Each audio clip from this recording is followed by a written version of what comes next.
So, what price the two-state solution? Today, I'll be speaking for myself rather than for the Balfour Project, because that just gives me a little bit more latitude. Let's start, if we can, with what's needed today. There needs to be a permanent ceasefire now in Gaza and Israel, the release of the hostages criminally held by Hamas, and a vast influx of humanitarian aid into Gaza, led by UNRWA, the UN Relief Works Agency, to combat starvation.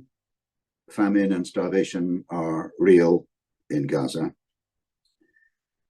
In the opinion of the Balfour Project, the United Kingdom should stop its arms transfers to Israel, whose government is conducting a war in Gaza indiscriminately and disproportionately, to use a legal term, and in my opinion is flouting the International Court of Justice interim measures imposed on the 26th of January and then reiterated by the International Court of Justice thereafter. I'd like to preface my remarks about two states by saying that it's not for me, and I'm a product of the post-imperial United Kingdom, born in '52, to tell anyone in the region how to live their lives in some given political framework. I have no right to do that, least of all with regard to the Palestinians, whom my country, my government, has undermined and undercut for more than a century. So a degree of humility is needed. Nor should I be telling Israelis what to do or how to vote. But what I can do, we can do, is tell our British government what we think it should do about this conflict of unequals. I think it should uphold international humanitarian law. And I can ask our elected representatives to seek equality, equal rights, as a principle in foreign policy. My question today is whether out of this tragedy, and Gaza, Israel, West Bank are in a tragic situation, out of this tragedy can come some hope of peaceful coexistence between Israeli Jews and Palestinian Arabs, at a time when our political leaders repeat the words two-state solution, adding, quote, irreversible path towards, unquote, and dangle the proposition of recognition of the state of Palestine alongside Israel on pre-June 67 lines. I'll spend more time on UK policy towards Israel than towards Palestine, because Israel has the power. Israel is the occupying power in Gaza, East Jerusalem, and the rest of the West Bank, what I call Palestine. But I should just say there are no saints, no heroes in this tragedy, other than perhaps than the innocent civilians on both sides. And I should add that what Hamas did on the 7th of October was appalling and wrong. I'll start with a bit of history to highlight our country's relevance and responsibilities, then try to describe why now, after the two-state solution has been parked for the last 10 years, is it back on the road, or at least talked about? Are there alternatives, realistically, other than the status quo ante? And what would it take to make it real? I'll touch on recognition of Palestine, which the Balfour Project charity, as Deanna said, advocates.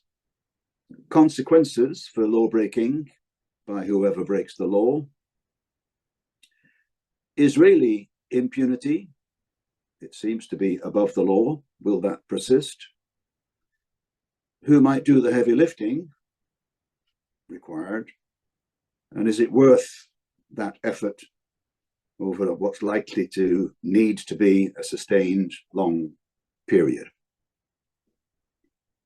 I think it is worth it. Let's start with the history. The Balfour Project looks back at what we British did and forward at what we could do for the best.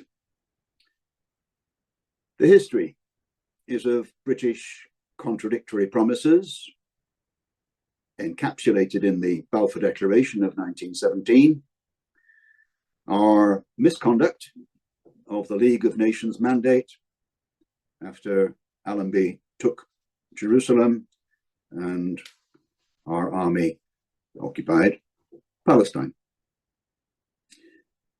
As my fellow trustee Peter Shambrook has written, Britain carried out a policy of deceit, having promised the land at least twice to different people. And here I have a quote from the British Zionist historian, the late Sir Martin Gilbert, and I quote, "The centerpiece of British mandate policy was to prevent the emergence of representative institutions for as long as there was an Arab majority." That's just about the only policy on which our government was consistent between 1917 and 1948. Other than that, we flipped and flopped. And then in 1948, we cut and ran and gave the problem to the United Nations. Moving on to 1967, just after the Six-Day War, 5 months after the Six-Day War, Lord Caradon and colleagues from the British Diplomatic Service drafted UN Security Council Resolution 242, which condemned Israel's acquisition of territory, Gaza and the West Bank, including East Jerusalem, by force, but made no reference to the Palestinian people. More broadly, Britain got into the habit of deference to the US. We waited for the US. We still have that tendency. And today, the US and we are being accused of complicity in Israeli war crimes in Gaza. Today, Mr. Sunak, Mr. Biden and President Macron are talking about two states after a 10-year pause. Secretary of State John Kerry in 2013-14 was the last real effort to address the two-state solution, and he failed. Today, David Cameron is saying unusual things. For example, that the Israeli policy of the last 30 years has failed. By that, he meant security for the people of Israel. And he implies that Benjamin Netanyahu embodies that failed policy, the promise that the Israeli government, the Israeli army can protect Israelis and they don't really need to bother about the Palestinians. That's been proved wrong. In response to the horrors of the Gaza war, the West, that's including us, sees a need to offer hope to Palestinians of a better future, not under occupation. A better life than Sumud, or armed resistance, or peaceful resistance, or migration. And genuine safety for Israelis. How does that come about? Through mutual security, not the domination by one people of another. We have discovered, maybe we already knew, that that just doesn't work. Now, I accept that we're a long way from the end of the occupation, and none of this is easy. But that doesn't stop us from thinking about an end to the occupation, and in the case of the Balfour Project, advocating an end to that occupation, with our government playing a role, a positive role, in that work to end the occupation. What we don't want to see is perpetuation of the occupation by another name. So what does ending the occupation mean? It means, in my opinion, Palestinian self-determination, with all that that entails, consistent with international law, because the Palestinian people have that right to self-determination, and nobody can take it away. Ending the occupation would mean Palestinian control of its national register of births, marriages, and deaths, currently controlled by the occupying power. It would mean Palestinians policing Palestinians and Palestinian judges judging Palestinians, as against Israelis doing that. Palestinian control of customs and excise, borders, Palestinian water, passports, air and sea access, access between Gaza and the West Bank, all on the basis of mutual security, i.e. equal security, with international guarantees to safeguard both sides. Are there alternatives to two states? Yes. There is the status quo ante, where we were on the 6th of October last year. Some call it a one-state reality of inequality. That was a terrible place for Palestinians and not a safe place for Israelis.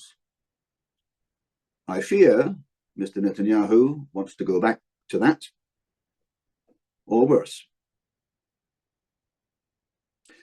There is the one-state solution, secular, equal. It has logic, but is it attainable?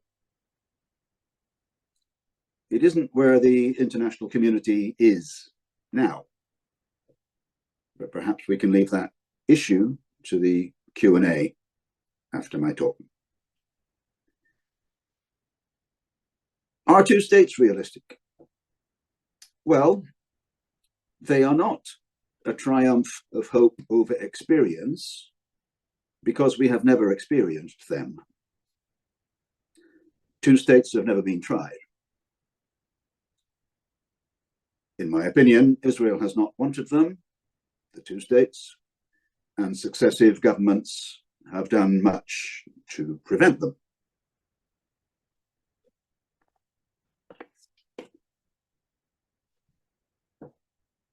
If there were to be two states, what would need to be addressed? What's called the final or permanent status issues, which were essentially ducked and pushed back by the Oslo Accords. And they are the status of Jerusalem, defining borders, what to do about illegal settlements in East Jerusalem and the rest of the West Bank and the 750,000 settlers therein, security, refugees, relations with neighbors. These are familiar issues, much visited in the past. Solving them, addressing them, would require concessions, mainly, but not only, by the state doing the occupying today. The logic of Cameron, Biden, Macron, etc., is to revisit them. I hope they mean it, and I hope they mean it on the basis of international humanitarian law. What's changed to bring this subject back to the table.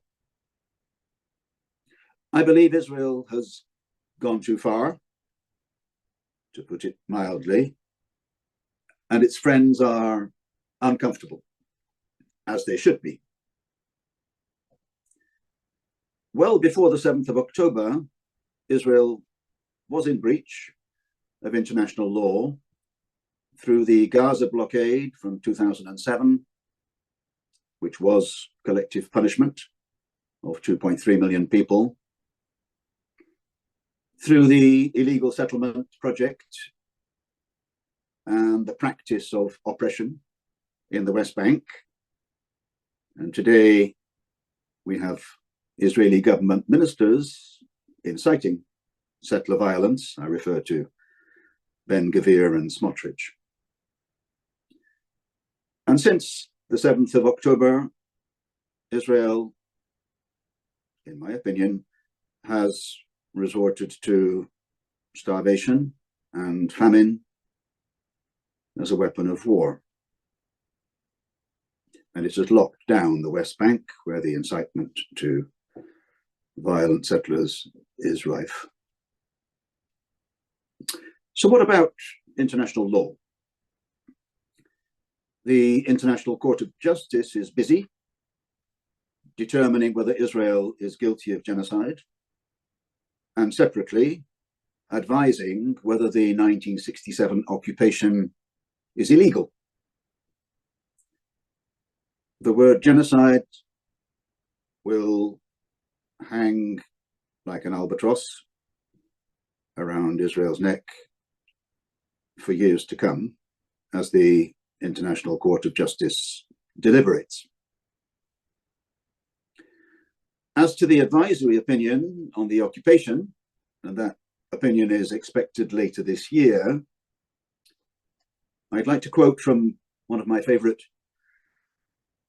barristers, King's Counsels, Philippe Sands, who addressed the International Court of Justice about the occupation as follows, quote, "The purpose and effect of the occupation is the denial of the right of self-determination and the prevention of the solution called for by the Security Council, the UN General Assembly, and the vast majority of states of our world, premised on the existence of the two-state solution. The occupation is illegal and must be brought to an immediate, unconditional, and total end.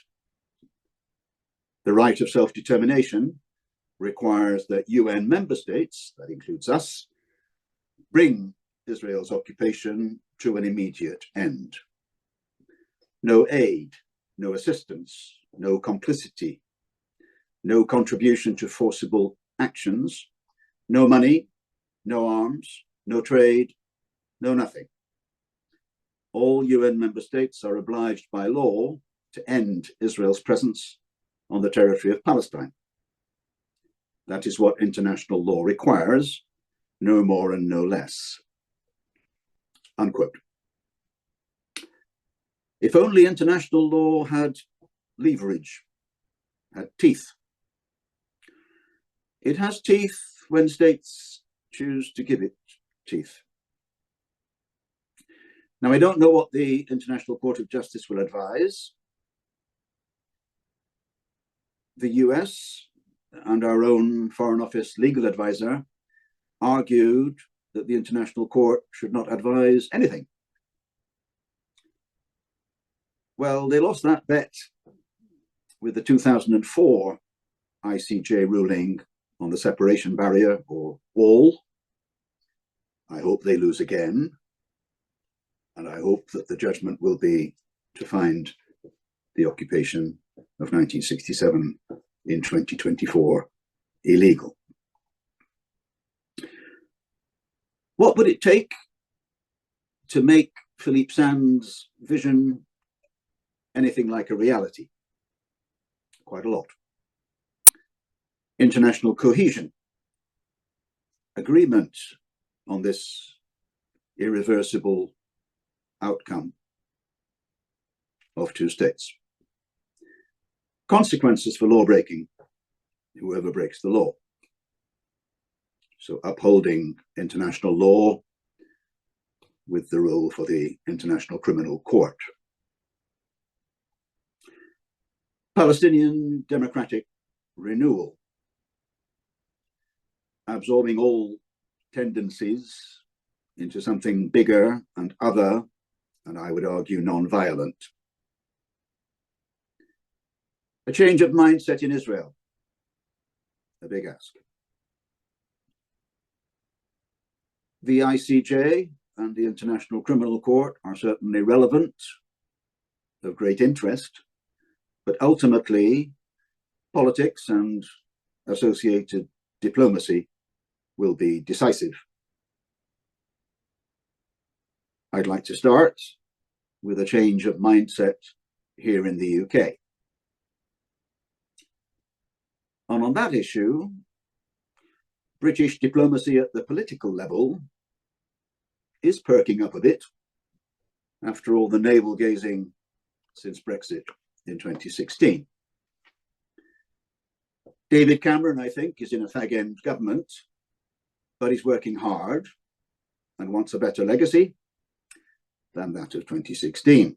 There is urgency. Trump is on the horizon, and he does not represent the 7th Cavalry. Keir Starmer is excessively risk-averse on this subject. Meanwhile, UK standing with the global south is low and getting lower. Our government tied itself to the Israeli war machine 6 months ago and has yet to free itself.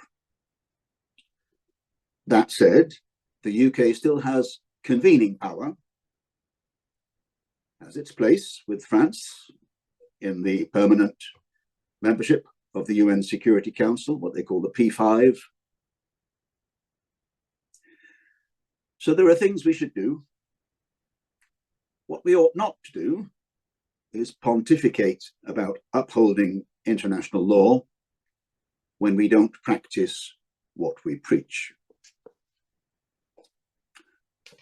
I think we need a plan which recognizes Palestinian agency alongside Israel in any solution for Gaza, East Jerusalem, and the rest of the West Bank. A plan which recognizes that Israelis have rights, but that those rights stop at the Green Line, where Palestinian rights take over. I mean by that the 1967 pre-June line. We need to save UNRWA, the UN Relief Works Agency, not kick it. And I very much hope that our government will renew funding for UNRWA this month or early next, and will advocate for UNRWA, which is unique, but is uniquely well placed to deliver what's needed in Gaza now. Perhaps we can come back to UNRWA in the Q&A. Recognition of Palestine as a state, albeit under occupation today, should be part of that plan. Our history carries with it a responsibility to give a lead here, going further than nice words. So far, we've had nice words. Other partners are minded to recognize the state of Palestine on those pre-June 67 lines. I'm thinking of Spain, Norway, Ireland, Malta, Belgium, Slovenia, maybe Australia and New Zealand, maybe France. It all comes back to self-determination for two peoples. One people has achieved it. We can acknowledge the right of the other people, equal people, by recognizing the state. It means parity of esteem for both peoples. That's not enough on its own, but it's a start, a change of mindset here, and much needed. Maybe late, but better late than never. Back to the concept of a plan. The elements required are well known, familiar. It's the will to make the sustained effort that's needed, and to say that there are consequences for maintaining inequality. There is a word too little used by governments. It is accountability. There are two peoples here whose security needs to be safeguarded, not just one. So equality and equal treatment by us of both peoples. That sustained effort will need to be undertaken with or instead of the US, plus the rest of the permanent 5 members of the UN Security Council, the EU, Israel, the PLO, or whatever leadership Palestinians choose. I repeat, Palestinians choose. The Arab near neighbors, Egypt, Jordan, the Gulf states, with the UK playing a full part, not leading from the middle or expecting others to take the strain while we shout from the sidelines. Is it worth the effort? I think so. You can try to ignore or forget Israel-Palestine, but it won't let you. This conflict has a malign capacity to divide here at home, like no other. We've seen that in the manifestations of anti-Semitism and Islamophobia, both repugnant. Better to address it than to be complicit in prolonging inequality, violence, discrimination. Bad things are happening. Bad for Israel, worse, much worse for the Palestinians, bad for the rule of law in our world, and therefore bad for the UK. And there is a moral aspect to this political issue, to this crisis. We need to say what's right, convince others, and do it. Not to have one rule for our friends and another for our foes. We can't expect to be taken seriously if that's our bargain, if that's what we are offering. I believe we are better than that, or can be. We certainly need to be, if we are to contribute to ending this cycle of futile violence and repression. I'll end by mentioning, as Deanna did, our conference on the 6th of June, entitled Peace with Justice, How to Get There. We will have good speakers. We're working closely with the History Department of King's College London. The venue is theirs, Bush House. The time is 2 p.m. to about 6:30 on the 6th of June. We'd like you to be there, either face-to-face or on Zoom as today. With that, I'll hand back to Deanna, and we have about 25 minutes or so, half an hour for questions, and I look forward to them. And you should, because they're fantastic. So we just got a comment from Ian Scobie. Nicaragua has also brought a case against Germany for complicity in genocide, and one of the complaints brought is about German supply of arms to Israel. So lots of activity around the world with regards to that. So I just thought it'd be worth mentioning.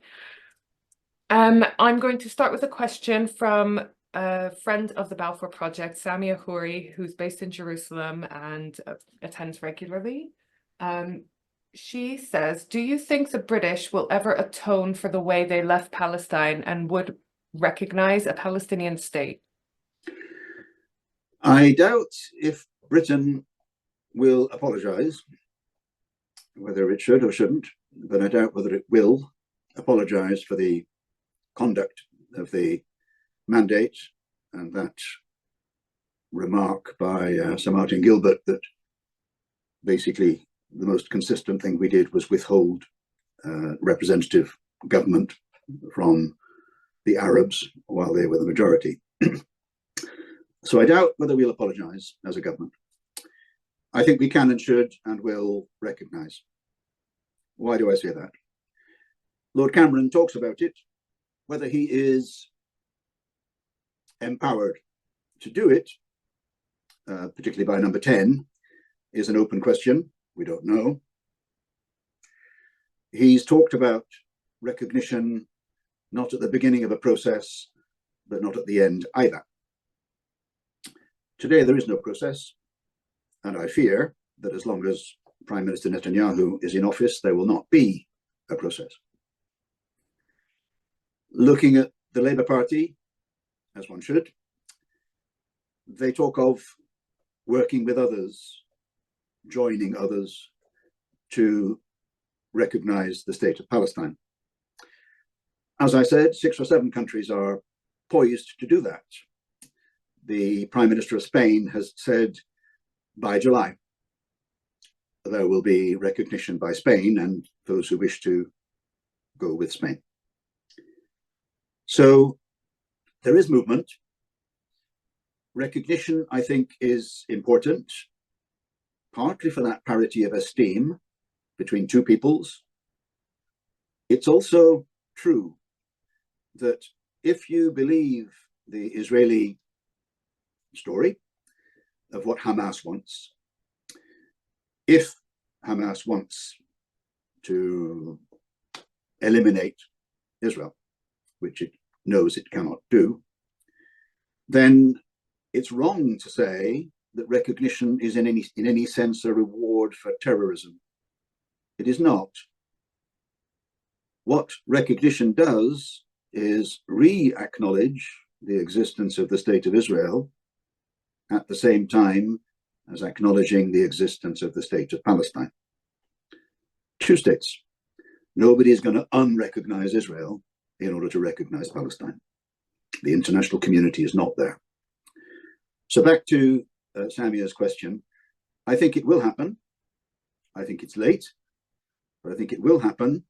And because of our history and our responsibilities, when we do it, not if, when we do it, it will have an impact beyond our middle-sized nature as a power today.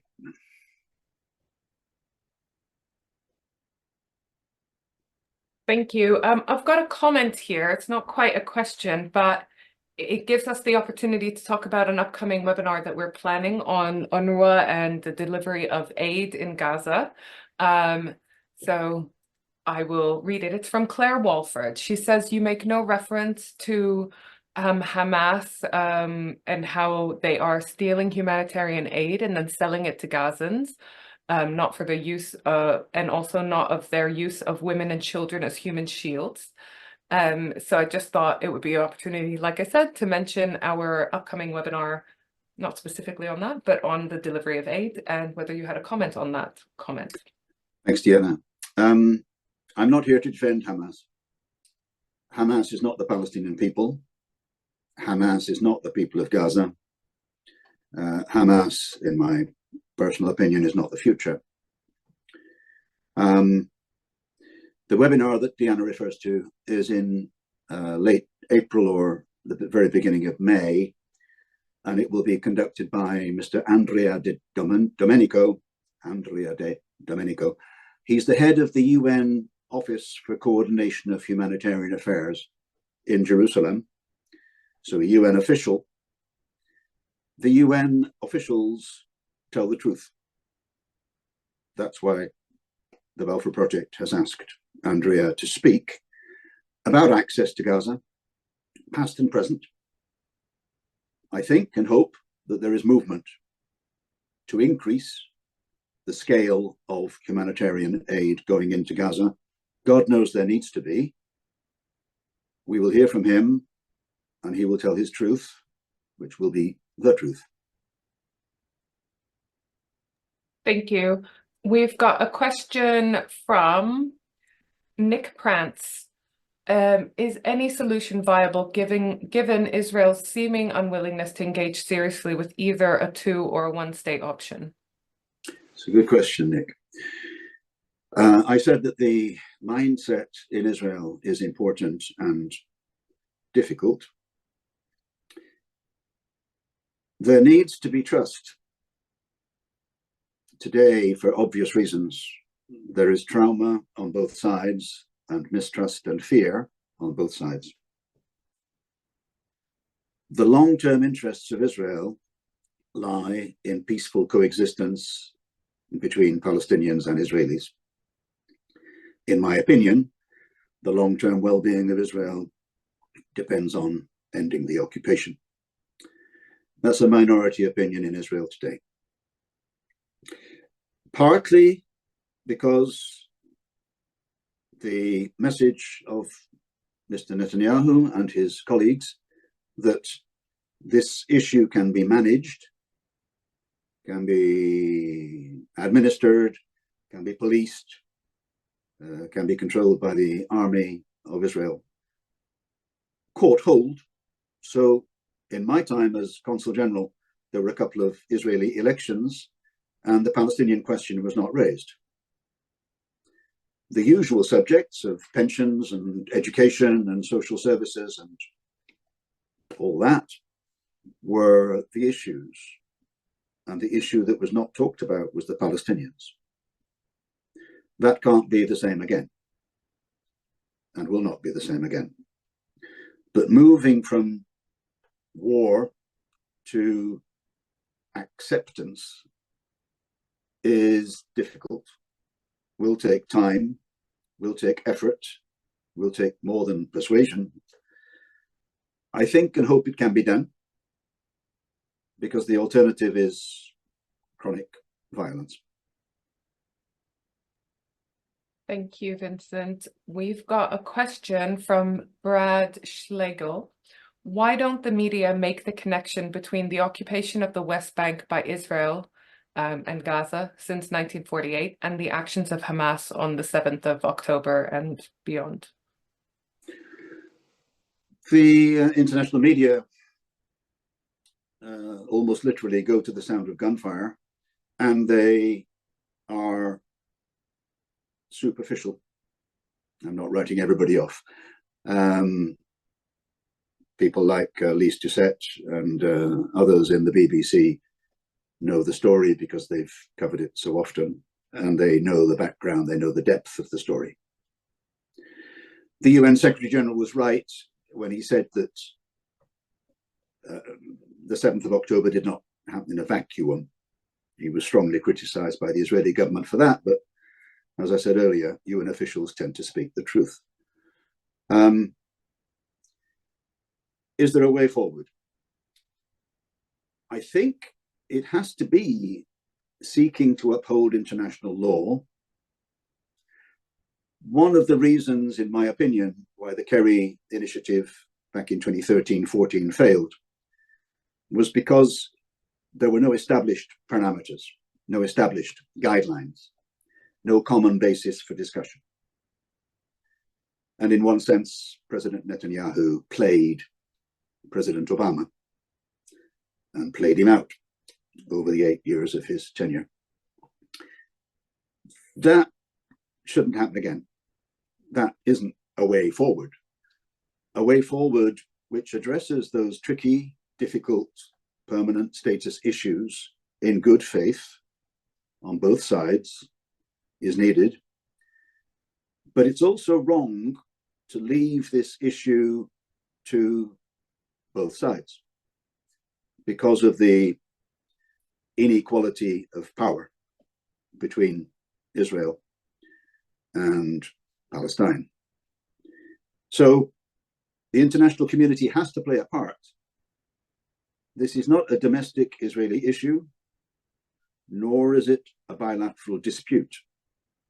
It is a challenge, a problem belonging to the UN Security Council, and it needs to be dealt with at that level, internationally, with international guarantees for the mutual security that I speak of, in order to persuade, convince both sides that there is a way past where we are now. So I've got two questions I'm going to batch.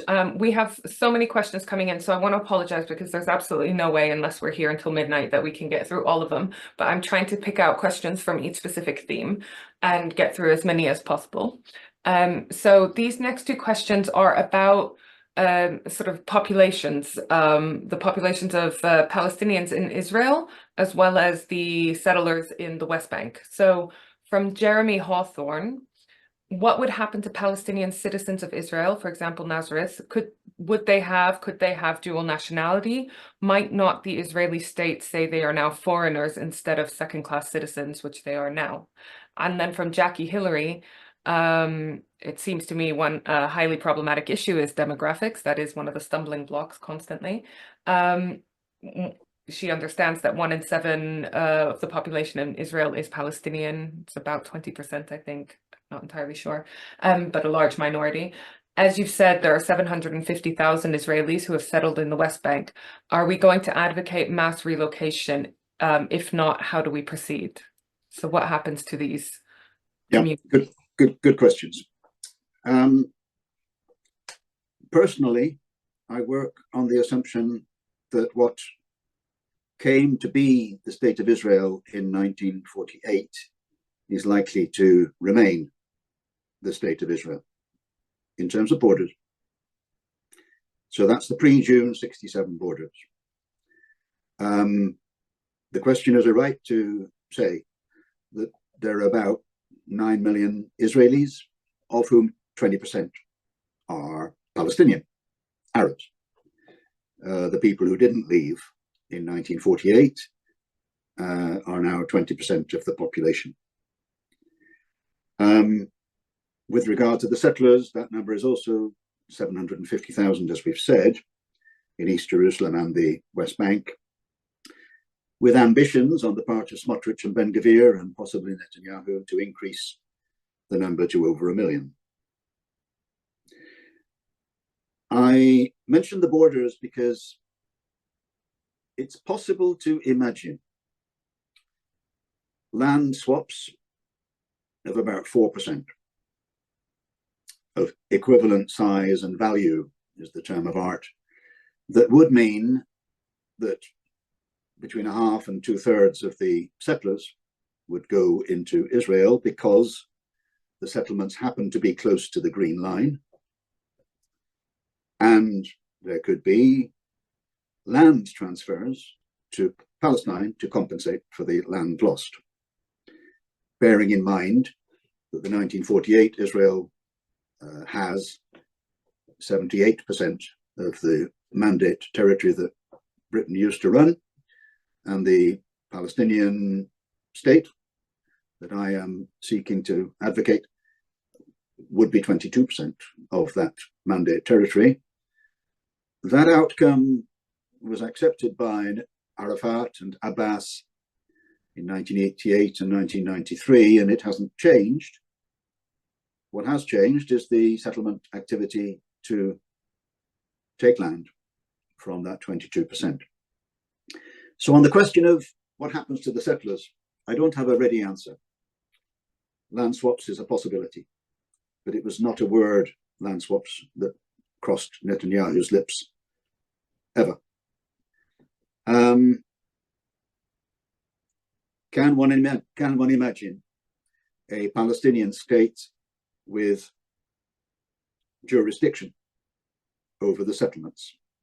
It's hard to imagine, but can one? In which case the settlers would have a choice, either to be under Palestinian control or to go to what I call Israel. That's one of the tricky ones. They're all tricky, but that's one of the tricky issues that needs to be addressed. What is mildly heartening is that those issues have resurfaced. They are real. They have resurfaced after having been left neglected for 10 years, largely because the international community did not wish to disturb what looked like a sleeping dog, but was not. Thank you. You answered, there was quite a few questions that were coming in about land transfers as well. So hopefully you've answered everyone's questions on that as well with that comment. I'm going to bunch two questions again together. They are about what a Palestinian government, I suppose, and state would look like. We've got from Mervyn Russell, who's all the way in Canada. Does a sovereign Palestinian state require the state of Palestine to have armed forces? And then from Ian Tegner, how realistic is it to expect a strong single Palestinian authority to emerge, given that the stated and immutable objectives of Hamas, as well as the division within the country? Yeah. Thank you. Does the state of Palestine need to have armed forces? That's for Palestinians to say, frankly. The current situation, which is less than acceptable, is Palestinian policing security forces in Area A of the West Bank, but no security control over the rest of the West Bank, the villages and countryside. And close security cooperation between the Palestinian Authority in Ramallah and Israel. On the issue of unification,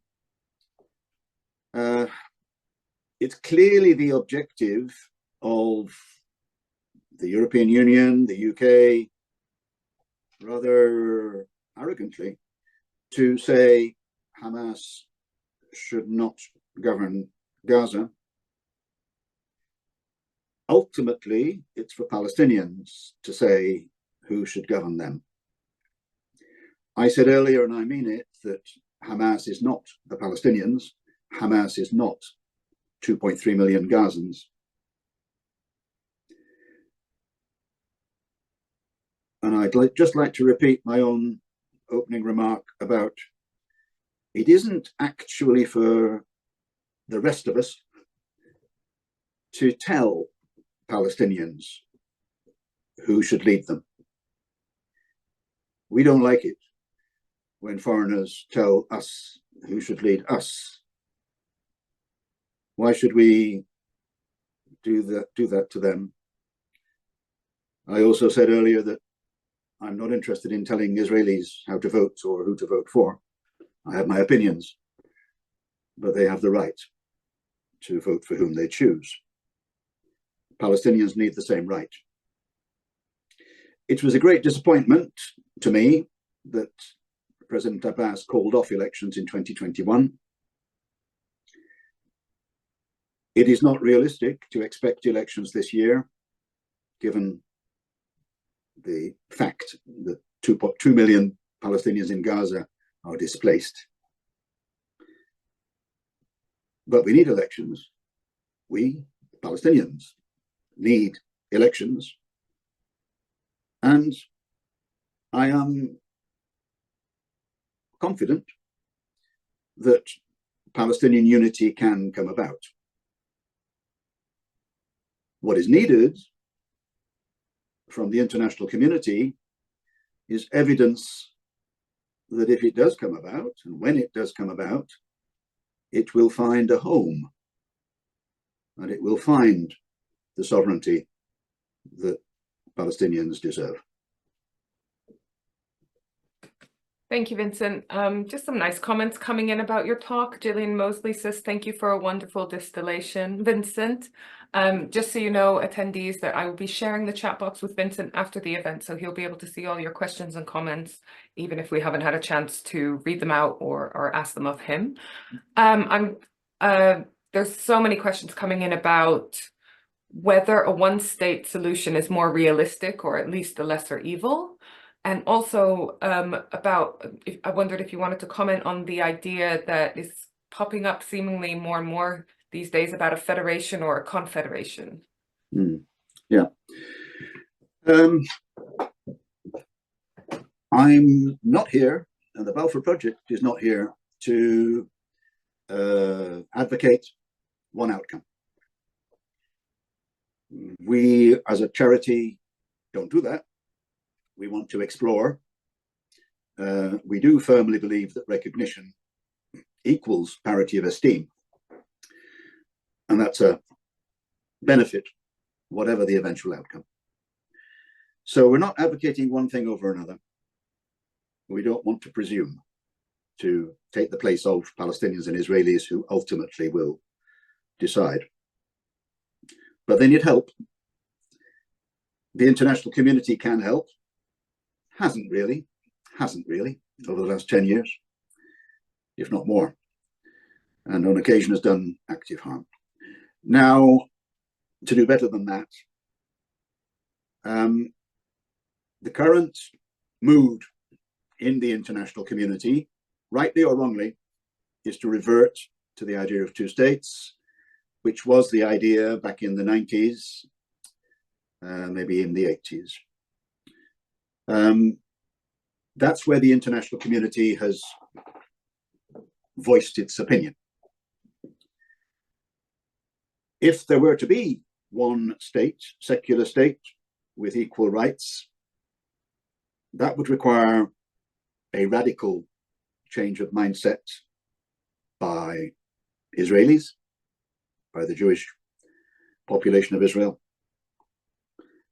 which is not visible today.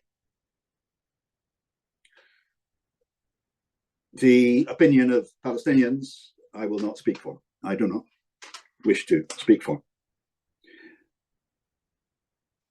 Is it possible? Is a federation possible? Anything is possible given the political will, the leadership, and the trust. Today, trust is lacking. Trauma is prevalent. And the idea of confederation seems to me to be a possible consequence of Palestinian self-determination, but not, if I can put it this way, not first time round. It doesn't feel to me something that will happen in the coming year, 2 years, 3 years. So, just to repeat, I'm not interested in removing any option from the table. That's not my task. It's not the task of our charity. What is needed is a hard-headed, realistic approach which ends discrimination, ends inequality, gives both peoples opportunity to coexist, to get to know each other better, because over the years that opportunity has been reduced, and to find ways of coexistence that are mutually acceptable, knowing that the status quo ante of the 6th of October was not. Thanks, Vincent. We were talking just before this webinar went live about how this is actually the 4-year anniversary to the week of our first webinar as the Balfour Project, which was also with you, about Britain's role in the region. And so I just wanted to use that as an opportunity to thank our diehards who come along to our webinars right from the start and who come attend regularly. It's been a journey, and we've really enjoyed hosting the webinars and our speakers and having everyone come along with all their amazing questions. So just thought it'd be quite nice to highlight that milestone. We've also had a lot of comments about how people appreciate the Balfour Project, ethos of allowing the Palestinians to determine what they would like for their own future, and that we then support that, rather than a post-colonial white savior attitude of what's best for the indigenous populations and so forth. So nice that that has been recognized and shines through. We've also had a couple, this is the question, Vincent. We've had a couple of questions about the recent Iran drama and how that is going to influence the conflict going forward. Right. Hard to know. Hard to know. Much depends on Israel's response to the Iranian response to the Israeli attack on the Iranian consulate. I don't see how anybody can seriously object to defense, by which I mean the action of the Israeli, American, British, Jordanian forces in actually preventing harm, that I support personally again. At the moment, the focus needs to be on Gaza, on stopping famine. That is the priority. And anything that distracts world attention, pressure from that aim is a distraction. So the focus of our efforts should be on a ceasefire, release of those hostages, massive ramping up, as they call it, of aid from a low base, a deplorably low base, and efforts thereafter to find ways of no repetition. In all that, Iran is not decisive. So I think one should try and compartmentalize the issue. The issue of how Iran relates to the world is one thing. Alleviating human suffering in Gaza is the priority. Thank you, Vincent. So we've got a little bit over time, but that's just because we've had so many fantastic questions coming through, and we still haven't had time to go through all of them. But I've got one last question for you. But before we head to that, I wanted to do our little appeal for donations. As you know, attendees, that this webinar is free, and this webinar series is free because we want to get as much information out to as many people as possible so that they can use that in their advocacy work, in their professional work, if they're working on the region, in their ability to talk to their friends, colleagues, community groups, and so forth, write to their MPs and so forth. Please do share our webinars. All of the recordings of our past webinars are on our website in the past events section. So please do share them far and wide. We have them on a host of topics for a reason. We have lawyers, we have academics, we have environmentalists, all sorts, so that we can try to find hooks to attract different people into finding out more about this region. But in order to do all of this, we are dependent on people's kindness and support for our work. So I'm about to post links in our chat box of where you can make a donation. It will also be included in the email that I will be sending out within a couple of hours with a link to the recording of this webinar. So please do consider, if you can, to make a donation. I will also post a link to our regular donation page, which entitles you, if you sign up to donate to us any amount, any monthly amount, you become a friend of the Balfour Project, which means that you get free or discounted tickets to various events. You get access to some of the key people within the Balfour Project at our quarterly Friends meetings, where you can find out behind the scenes what's going on in the Balfour Project, give your feedback and so forth, and a whole bunch of different benefits to being a friend of the Balfour Project, in addition to the fact that Regular giving gives us a lot more, cuts down on admin costs and helps us plan for the future as we have a better idea of how much is coming in to help support our work. So I'll post those links in the chat box. Now I'm going to turn to Vincent again for our final question. Again, it's a collaboration of questions from people like Andrew McClellan, who's one of our patrons, Harold Walker, another former ambassador, and Martine Brown, and a bunch of others have asked this question in various forms. Basically, what can we do? How can we increase the motivation of our government to act? What can we do as individuals to put a bit of pressure on them? What can we do to make an impact in the region, however small? Right. Well, the stock answer, and it needs to be better than this, but the stock answer is write to your MP. I know a lot of people do. We, as the Balfour Project, occasionally engage in that advocacy work. Our peace advocacy fellows, 2 or 3 of them, Alex and Lily, are working on a letter to MPs about recognition, which I strongly commend. It's not come out yet, but it will do. That's one way forward. Quiet lobbying in surgeries, in MP surgeries, of the need for recognition, of the need for even-handedness, of the need for parity of esteem between the two peoples, I recommend. There is an issue on UNRWA that I'll just come back to.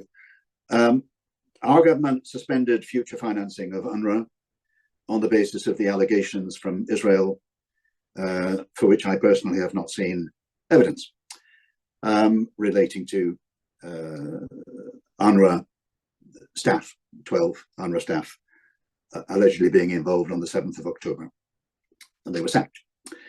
I do believe that UNRWA plays an essential role. I also believe that the Netanyahu government wishes to eliminate UNRWA. That would be bad for Palestinians, for Jordan, for Syria, for Lebanon, where refugees depend heavily, Palestinian refugees depend heavily on UNRWA. And I believe it would be bad for Israel. It would increase instability, increase insecurity, increase probably radicalization. So for lots of reasons, nobody should want that, but sadly some people do. So appealing to our own government, and to a certain extent to Labour, but it's a government decision this month or next, to restore funding to UNRWA, to express confidence in UNRWA, and I would add, to tell Israel that it must allow Commissioner-General Lazzarini into Gaza to do his job. Currently, he is banned from Gaza, which is not actually Israel's job. Those things should be said, and they should be said to Andrew Mitchell, the minister responsible for aid money in the Foreign Office, and to David Cameron and those above. What else? Keeping hope alive matters.